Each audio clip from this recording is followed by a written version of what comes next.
भगवान के सामने निर्दोष जानवर की बलि चढ़ाने वाला भी भक्ति ही माना जाता है, उसको भी भक्ति कहा जाता है। बलि चढ़ाने वाला व्यक्ति मंदिर आया है और कहते हैं महाराज बड़े नियमों का पालन करके आता है, कुछ खाता नहीं, कुछ पीता नहीं, नहा धो करके गीले कपड़ों से, और ना जाने कैसे कैसे आता है वो। अपनी मनोकामना की पूर्ति के लिए भगवान के आगे आके बलि चढ़ा देता है बकरे की। वो तो भक्त है, लेकिन उसकी भक्ति में ज्ञान नहीं है, इसलिए वो बकरे की बलि चढ़ा रहा है। अब देखो बलि कैसे चढ़ाई जाती है भगवान को हम बताते हैं, फिर उस हिसाब से आप बलि चढ़ाना। हमारे शास्त्रों में कहा जाता है मनुष्य के भीतर जितने भी अवगुण हैं, अवगुण मतलब दुर्गुण, वे सभी दुर्गुण कोई ना कोई जानवर के स्वरूप हैं। जैसे कि पहला दुर्गुण अहंकार, अहंकार करना, पूरे दिन मेरा घर, मेरा मकान, मेरी दुकान, मेरा बेटा ऐसा, मेरी बेटी ऐसी, मेरी पत्नी ऐसी, मेरा घर ऐसा, मेरा व्यापार ऐसा, ये पूरे दिन मेरा मेरा मेरा मेरा मेरा मेरा करने वाला कौन कहा जाता है? मैं कौन करता है? बकरा करता है। वो पूरे दिन मैं करता रहा, कभी तू नहीं करता, हमेशा मैं करता है, इसलिए उसको अहंकार माना जाता है। मैं जब मनुष्य भी करता है तो वो भी बकरा है। क्या करे? बोले मंदिर में जाकर के अपने अहंकार रूपी बकरे की बलि चढ़ा दे। हम लोग क्या करते हैं? बेचारे पत्ते खाने वाले निर्दोष जानवर को जाके वहां चढ़ा देते हैं। हमारे अंदर मुर्गा कौन है?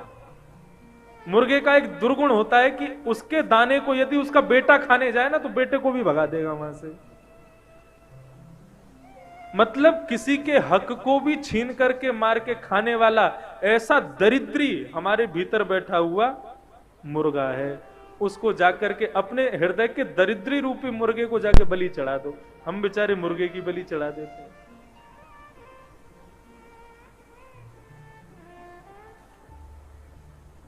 कथा सुन रहे हैं 4 घंटे और कथा में बताया जा रहा है क्या करना चाहिए क्या नहीं करना चाहिए, सब सुनने के बाद भी गलत काम करते हैं। ऐसे ही जड़ बुद्धि को भैंसा कहा जाता है। बोले अपने हृदय की जड़ बुद्धि को जाकर के मंदिर में बलि चढ़ा दो। हम बेचारे भैंस को चढ़ा देते हैं वहां पे। बलि क्या है? अपने दुर्गुणों को भगवान के चरणों में अर्पित कर देना, उसको बलि कहा जाता है। किसी जीव की हत्या को बलि नहीं कहा जाता। अब उसकी बलि की प्रथा लंबी बहुत है। बलि की प्रथा में यह भाव है कि हमने किसी बकरे को पकड़ा। अब थोड़ा सा बता देता हूं मैं, जब आप कभी देखो तो किसी को समझाने का प्रयास करना। बकरे को पकड़ करके ले जाओ और मंदिर में जाकर के श्रीमद् भागवत कहती केवल आलभनम, उसका केवल स्पर्श करो, स्पर्श करके देवी देवता को दिखा दो, हे प्रभु मैं इस बकरे की बलि चढ़ाता हूं, मतलब अपने हृदय के अहंकार की बलि चढ़ाता हूं। फिर बकरे को बढ़िया पूरी सब्जी खिला के उसका तिलक विलक करके जंगल में छोड़ दो, हो गई बलि। ये है बलि।